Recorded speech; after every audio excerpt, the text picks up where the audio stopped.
Muito bem-vindo, Carlos Piazza. É um prazer recebê-lo aqui no nosso Talk Show do Varejo, da Super Varejo. Tudo bem, cara? Como é que você está? Boa tarde a todas e a todos. Também uma boa tarde a você. Obrigado pelo convite. É um prazer gigantesco estar aqui com vocês para vir atormentar um pouquinho nesse fim de dia. Muito bom. Eu que agradeço a sua presença. Piazza, vamos começar enquanto o pessoal vai chegando. Faz uma apresentação aí. Conta um pouquinho da sua carreira. Quem que é o Carlos Piazza? Por onde passou? Bom, o Carlos Piazza é produto daquilo que ele foi, né? Porque, na realidade, eu sou produto também daquilo que sobrou, tá, Rogério? Porque eu comecei minha carreira há muitos anos, eu costumo brincar que começou desde lá da Revolução Russa, um pouquinho antes, né? Eu já era profissional de marketing. E eu vim com essa batida de marketing, de comunicação, uma vida inteira, passei uma vida inteira fazendo isso, e passei por várias indústrias, para o segmento bancário, segmento de serviço, segmento do varejo, eu passei por indústria, eu participei de indústria química, trabalhei com energia, tudo que você possa imaginar, eu trabalhei um pouquinho, né? E depois, quando eu já estava mais velhinho, eu resolvi abandonar tudo, porque muito provavelmente eu estava fazendo coisas que eu já não gostava, e eu resolvi, então, fazer tudo o que eu gostava, e então acabei virando um darwinista digital, um futurista, e hoje eu sou um futurista certificado pelo Millennium Project, né, lá que é a própria United Nations University quem cuida de tudo isso, né. Então agora eu vivo de fazer futuro e criticar o presente e enterrar o passado. Esse é o Piazza. Bom, você se apresentou aí como um darwinista digital. O que raios é um darwinista digital? Ah, essa é uma pergunta engraçada, Rogério, que todo mundo me faz, né? As pessoas conseguem entender que talvez eu ser um analista de alguma coisa, de contabilidade, seja uma profissão. Eu ser engenheiro é uma profissão. Mas ninguém consegue imaginar que o darwinismo digital é uma profissão, né? Na realidade, o que a gente olha? O darwinista digital, ele cuida justamente daquilo que a gente sempre fala. Qual é o poder de adaptação que a gente pode ter quando a tecnologia vem por base, mudando absolutamente tudo que a gente tem no nosso entorno, né? Então, na realidade, quando a gente fala, né, quando a sociedade evolui através das tecnologias e ela fica muito mais pronunciada do que a nossa capacidade de adaptação, eu trabalho exatamente nisso. Então, eu trabalho muito com empresas para não deixar elas desaparecerem, Rogério, porque, na realidade, elas estão muito além, né, muito aquém daquilo que a gente já está vivendo. As tecnologias jogam a gente muito além, sabe, do que a gente pode imaginar, e as empresas estão todas ainda com aquela batida da segunda Revolução Industrial, 1850, onde elas estão, Rogério. A gente conversou lá em 2019, em outubro mais ou menos, a gente falou sobre a sociedade 5.0. A gente nem imaginava o que estava por vir aí em 2020, né?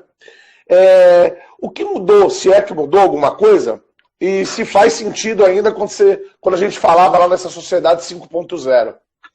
Olha, mudou só uma pequenininha parte daquilo, tá, Rogério? Que a gente está vendo de verdade, chegando um pouquinho mais perto da gente, a tal da vida 3.0, que é justamente, né, a vida humana no overflow da inteligência artificial, né? Isso a gente começa a pôr o pé de uma forma muito mais séria, né, do que a gente pode imaginar também. É claro que a revolução 5.0, que é pautada justamente na questão que nós temos que ter um equilíbrio homem-máquina. Se você for prestar atenção, os humanos, por isso que a crítica do darwinismo, quando ela olha lá atrás, Rogério, a segunda revolução industrial, o que chegou lá que a gente fala tanto dela, né? As empresas são partidas por especialidades e elas adoram, né, hierarquias. É um negócio impressionante. As empresas são monolíticas, elas são divididas por pessoas que são completamente especialistas sobre determinado ponto e, na realidade, o que acontece? Hoje as máquinas vão poder fazer muito melhor muitas coisas que você faz. Então, só tem duas únicas coisas que seres humanos fazem, que é lindíssimo, tá, Rogério, que máquinas não fazem, que é pensamento crítico e análise da ambiguidade. Todo o resto pode entregar para as máquinas que elas serão infinitamente melhores do que você. E eu fico perguntando aqui, Rogério, o que fazem as pessoas de verdade quando elas estão sentadas na frente daquela porcaria do Excel, se achando o máximo, especialistas em buscar buraco de fórmula de planilha dinâmica? Quando você já tem, né, tudo que é dado que você pode imaginar, a sensorização de tudo é um fato. A gente vai lá e coloca sensores nas bases dos dados e eles vêm puros, sem alteração função nenhuma. Eu não entendo porque as pessoas gostam de se parecer com máquinas ruins, porque além de tudo, você usar ser humano para poder produzir dados não é o lugar dele. Então, o que faz, né? A sociedade 5.0, ela é considerado, né, justamente a nova formulação da nova sociedade, que é formada justamente pelas questões que tem o Human-Centered Design, que tudo é focado no ser humano. Então, como a gente sempre diz, né?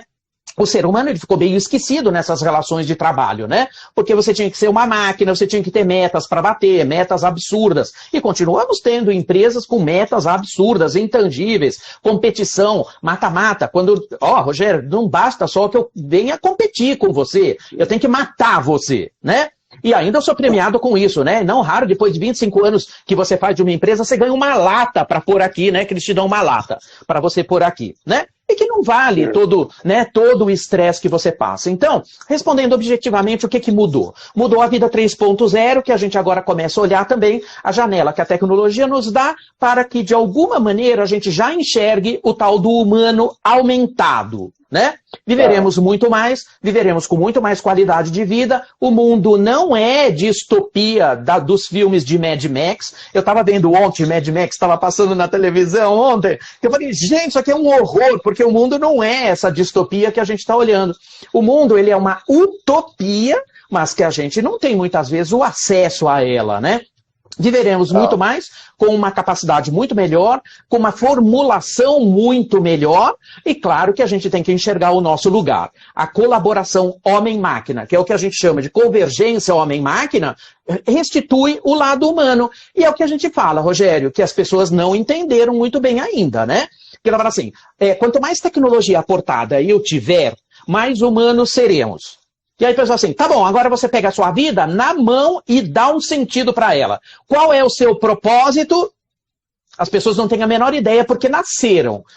Rogério, eu vou fazer uma pergunta simples. Você caiu da nave-mãe e veio nesse planeta de louco. Você veio aqui dizer o quê?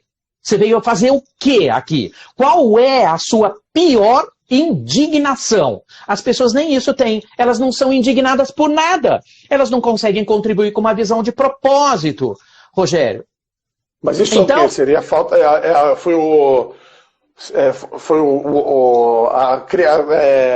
a criação da sociedade em si, não a criação da pessoa. Ela foi educada para trabalhar dessa forma, ela estudou para exercer determinadas funções. Né? Porque a gente sabe que tem profissões que estão acabando exatamente por conta disso, que são profissões que a máquina vai fazer melhor que a gente. Claro, na realidade isso tudo tem a ver com a educação de base, do que nossos avós receberam, que passaram para os nossos pais, que passaram para a gente também, Rogério. Eu sou super deformado para isso, porque eu sou um cara velhinho, né? Eu sou baby boomer, nasci em 1960, 61 anos, corpinho de 20, cabeça de louco, né? Então, para a gente até ver que essa forma com que a gente olha, a gente tem que destruir também todas essas cascas, né, que a gente acaba trazendo, né? Mas, de alguma maneira, nós fomos treinados, e muito provavelmente você também foi treinado para ser alguém na vida. Rogério, Você pode me explicar o que é ser alguém na vida, a não ser você mesmo? Exato, é que a gente cresceu aquele conceito, você precisa trabalhar, precisa conseguir, precisa, né, sei lá, desenvolver, ter, enfim. Isso aí. Então, na realidade, você matou a pau. Você pode me explicar por que a gente nos transformamos, né, de seres humanos em teres humanos? Não tem sentido. Então, na realidade, tudo isso se esgota, porque, na realidade, tem coisas que o dinheiro não compra, né, Rogério? Ética, né, a responsabilidade que a gente tem, o caráter, nada disso o dinheiro compra, né? Pode comprar felicidade, mas a felicidade, ela é uma felicidade idealizada, né? Então, na realidade, o próprio mundo digital, como a gente estuda isso, Rogério, ele levou a gente para um mundo hiperconsumista. A felicidade para a gente é o consumo, mas ele é muito curto. Ele é um consumo de curto prazo. Daqui a pouco eu não estou feliz de novo e estou buscando alguma outra coisa para eu poder suprir, né? E isso não é uma coisa muito saudável, né? E a gente vê que as novas gerações, né? Eu estou dizendo aí a geração Z, a geração Alfa, que já estão mais livres de tudo isso, desse formato de educação em base, não querem ter nada, né? Para eles estão simplesmente basta utilizar qualquer coisa, né? Eu não preciso ter a posse. Então as novas economias também, elas mudam a feição da velha economia, né? Onde eu tinha o capitalismo cruel, né? Impondo o maior lucro possível, no menor curto tempo possível. Hoje isso não faz sentido mais, porque eu tenho que olhar qual é a nova ética da vida no planeta, onde a gente vai ter economia de baixo carbono, quando a gente tem que enterrar combustíveis fósseis, quando a gente tem que olhar, então, as questões do convívio, dos 15 grandes desafios do milênio, né? E a gente tem que olhar, então, para as coisas que estão mudando. E hoje o grande requerimento é o planeta e as pessoas, né? Então, na realidade, tecnologia está a serviço do ser humano e a ele, ser humano, que a tecnologia serve, né? E isso pode ser uma chave de abundância muito grande para resolver os grandes problemas do mundo inteiro, seja a erradicação de grandes doenças, né? A erradicação da fome, da iniquidade, da desigualdade, tudo isso tem chave na própria tecnologia, né? Então, por isso que ela é tão importante, ela está no centro, né? A tecnologia vai fazer essas mudanças. Você falou aí de economia, né, dessa mudança de economia. Como é que você vê isso aí impactando o varejo aí, ainda mais pós-pandemia? Como é que você vê o varejo aí para frente? Bom, o varejo ele vai mudar drasticamente, na minha opinião, tá, Rogério? E mesmo porque a gente já está vendo muitas coisas acontecerem através de novas tecnologias, né? Uma delas, que é uma coisa que chega muito forte, inclusive em alguns segmentos do varejo, né? Que são os hologramas, né? Muito provavelmente eu não vou escolher mais, e tanto que já tem testes sendo feitos na Itália, Rogério, com hologramas, né? Hologramas, inclusive, tocáveis. Você fala para um cara que é dono de um supermercado, por exemplo, que ele não vai ter mais nenhuma prateleira. Aquele cara vai passar o resto da vida tomando Rivotril, tarja preta, né? Porque a vida deles é prateleira, né? Como, na realidade, a gente olha toda a questão de exposição e tudo mais. Mas são hologramas tocáveis, eu posso fazer opções tocando os hologramas, né? Rastreabilidade, a forma com que você pode escolher as coisas que você quer para você. E vamos combinar, Rogério, a gente não tinha combinado nada com relação à pandemia, ela chegou. Sim. E a pandemia acelerou esse futuro de 10 a 15 anos, onde a gente começa a ver já combinação que a gente não tinha de capacidade cognitiva das máquinas, trabalhando com robótica e trabalhando de forma cognitiva, dando saída de dados em tempo real para fazer coisas. Isso é uma coisa que a gente esperava daqui a 10 anos. A pandemia acelerou. E tanto que a gente brinca de falar de vacina, Rogério, é uma coisa inimaginável. É que a gente está muito querendo vacina para a gente não correr o risco nem de pegar essa porcaria, muito menos de passar para os outros. Mas, cara, pensa, não era uma pandemia, era uma epidemia. A AIDS matou as pessoas, Rogério, por 2 anos seguidos, sem que elas soubessem o que elas tinham. Sim. Nós, com 11 meses de pandemia, a gente tem, pelo menos, né, umas 15 vacinas praticamente entrando no mercado hoje. Isso é uma coisa inimaginável. O que está no meio disso? Inteligência artificial, sistema cognitivo, fazendo modelagem de novas combinações de átomos diferentes para poder formular novas moléculas, para poderem ter novos remédios. Isso a gente está vendo acontecer. Essa aceleração, as pessoas não prestam a atenção, né? Mas é o que a gente está vivendo, uma tecnologia hiperativa resolvendo muitos problemas do que a gente vai ter agora. Voltando agora aí um pouco para o varejo, pensando em tudo isso, tá? Colocando tudo isso aí, que a gente está falando da alimentação, de tudo. O que vai mudar na relação do varejo com o seu consumidor? Olha, o consumidor pós-pandemia talvez tenha sido a coisa mais perversa que tenha acontecido no ambiente de aprendizado de todo mundo, tá, Rogério? Porque a gente já vinha falando da batida da transformação digital e o varejo é um segmento muito tradicional que ainda aporta a tecnologia num volume muito pequeno, né? Ainda tem a mesma lógica, a mesma forma de muitos anos e não consegui enxergar isso. O que acontece é que a pandemia chega e junto com a pandemia chega a tal da economia do baixo contato. Isso é mortal. A gente desde sempre teve uma economia de altíssimo contato, né? Era você presencial, você na frente das pessoas, você no ambiente de compra, né? Você no marketplace, você, né, sendo agente. Depois vieram as questões, né, que colocam o consumidor no centro, então tem que estudar esse consumidor para saber o que ele demanda, de que maneira ele demanda, que experiência eu dou para ele, qual é o valor que esse consumidor tem, né? E tudo mais. Da noite para o dia, esse consumidor foi por baixíssimo contato, onde a gente viu duas coisas acontecerem, Rogério. Primeiro, a confiança se esgotou, porque quando você pode transmitir o vírus para mim e eu posso transmitir para você, então a economia do distanciamento social faz isso acontecer, e além de tudo, acontece uma coisa muito ruim com o ser humano, que a gente, e eu passei por isso, né? Quando a gente perde a noção das garantias. Perdemos as duas coisas juntas, as garantias e a confiança. A garantia por quê? Muita gente perdeu o emprego, muita gente teve que se reinventar, né? Muita gente ainda está sofrendo o impacto disso, não se aguentando nas pernas, né? Porque a economia, ela vem sistematicamente sendo corroída por isso.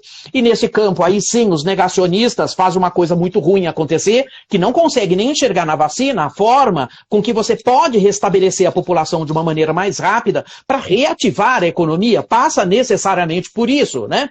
E quando eu não tenho a garantia principal, que é a garantia da minha vida, a gente muda comportamento.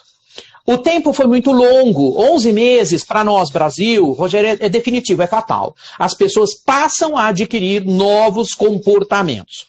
Por isso que a gente fala, né, que o próprio movimento do online, ele foi muito pronunciado em lugares até que nem tinham a cultura do online. Norte, Nordeste, uma cultura muito menor do que o Sudeste, né? O Sul também tem muita resistência, tinha muita resistência, né? E da noite para o dia você começou a comprar tudo online, então foi uma experiência forçada, né?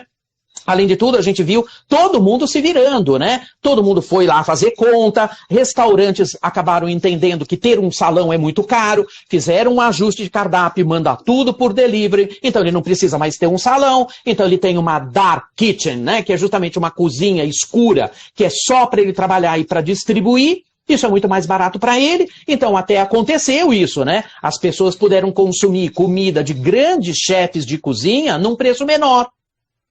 Porque o cardápio está ajustado a isso. Tudo chega de uma maneira muito rápida, né? A forma com que as empresas também aprenderam a fazer isso foi muito ágil também. E é claro que quando a gente acostuma com tudo isso, a gente não muda. Então o hábito, por exemplo, de eu ir para uma loja vai ser para quê? Para experimentação, para a gente poder ver inovações, turismo e lazer.